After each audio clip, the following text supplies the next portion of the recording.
Você já tentou enganar a morte? A franquia Premonição fez disso uma arte e uma maldição. Com agora 6 filmes, muitas mortes criativas e um conceito de terror que virou clássico dos anos 2000. Hoje vamos explorar curiosidades, diferenças e tudo que vocês precisam saber da saga onde fugir não é uma opção. E sim, eu já assisti Premonição 6 e te conto aqui sem spoiler tudo que você pode esperar do novo filme da franquia. Eu sou Daya Moraes e você está no Dropzando, o canal onde a cultura pop ganha vida de um jeitinho diferente.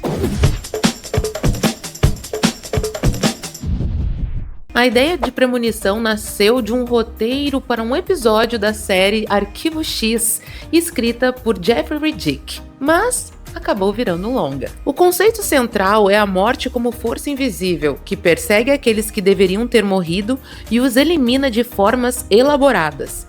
Diferente de vilões clássicos como Jason ou Fred, aqui a vilã é a própria morte, imprevisível e inevitável. É uma franquia de terror com pitadas de suspense e um forte apelo visual nas mortes. O primeiro filme da franquia foi lançado no ano 2000 com direção do James Wan e criou a estrutura que seria repetida nos demais filmes. O longa inovou ao mostrar o protagonista tendo a visão do desastre de avião antes dele acontecer. Destaque para Devon Sawa e Ali Larter no elenco. A sequência do filme foi lançada em 2003 com a direção de David R. Ellis e teve a clássica e icônica cena do acidente de carro na rodovia. E vamos combinar que o filme veio muito mais sangrento e criativo. Premonição 2 introduz a ideia de que escapar da morte muda a ordem da lista.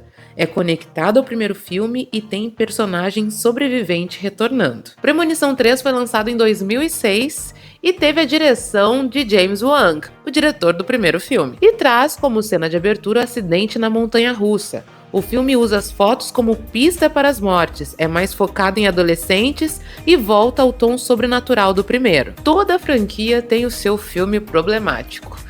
E Premonição não seria diferente. Em 2009, nós tivemos o fraquíssimo Premonição 4, dirigido por David R. Ellis, que foi o diretor do segundo filme. Que troca de direção, né? Como cena de abertura, tivemos o acidente na corrida de carros. Foi lançado em 3D, mas é o menos considerado pelo público e crítica.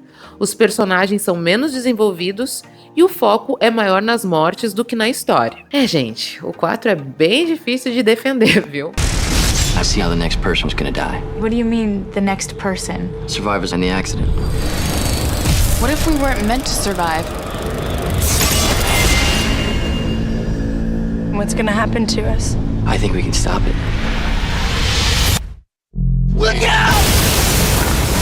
Lançado em 2011, tivemos Premonição 5, dirigido por Steve Quayle, e um dos mais elogiados da franquia. A cena de abertura é o colapso da ponte suspensa, e ele inova ao trazer um novo conceito: matar alguém para tomar seu lugar na vida. Peraí, se eu matar alguém, eu tomo a vida dele?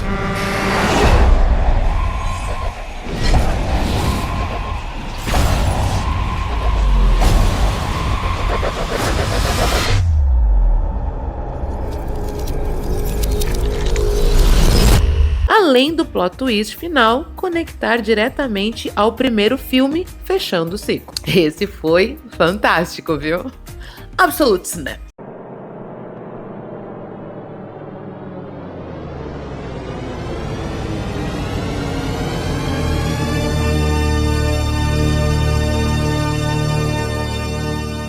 A maioria dos filmes traz elencos jovens e desconhecidos, o que cria a sensação de realismo.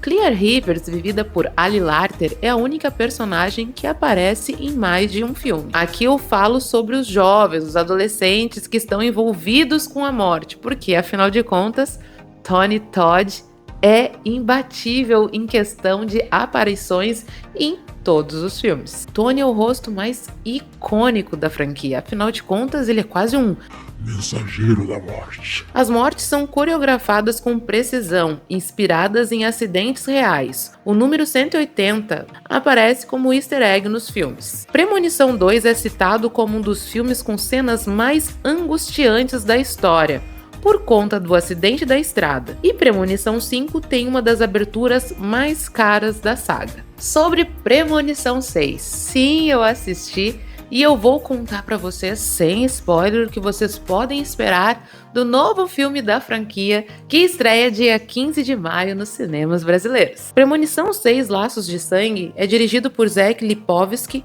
e Adam B. Stein. É o 6º filme da franquia e acompanha a história de Stephanie, uma estudante universitária que tem pesadelos recorrentes sobre a morte de sua família.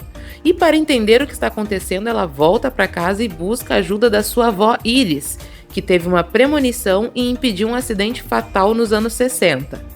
Iris revela que a morte está a perseguir a família desde esse dia, e Stephanie precisa descobrir como quebrar a maldição. A morte não gosta quando se metem nos planos dela.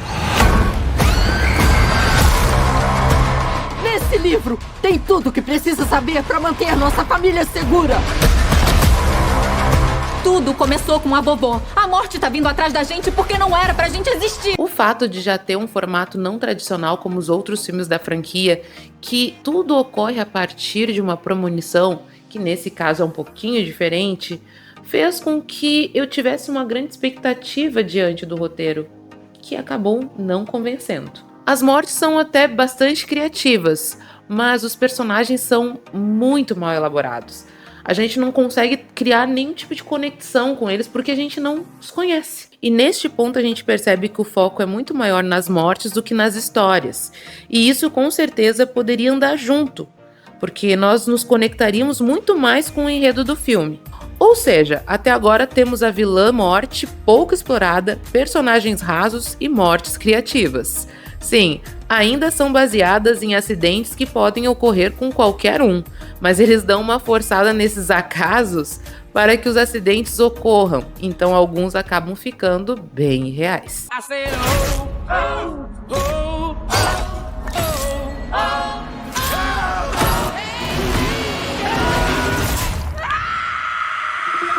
Sabe aquelas teorias que a gente geralmente faz sobre o que é a morte e como são os sinais que ela envia sempre que a gente assiste algum filme da franquia Premonição?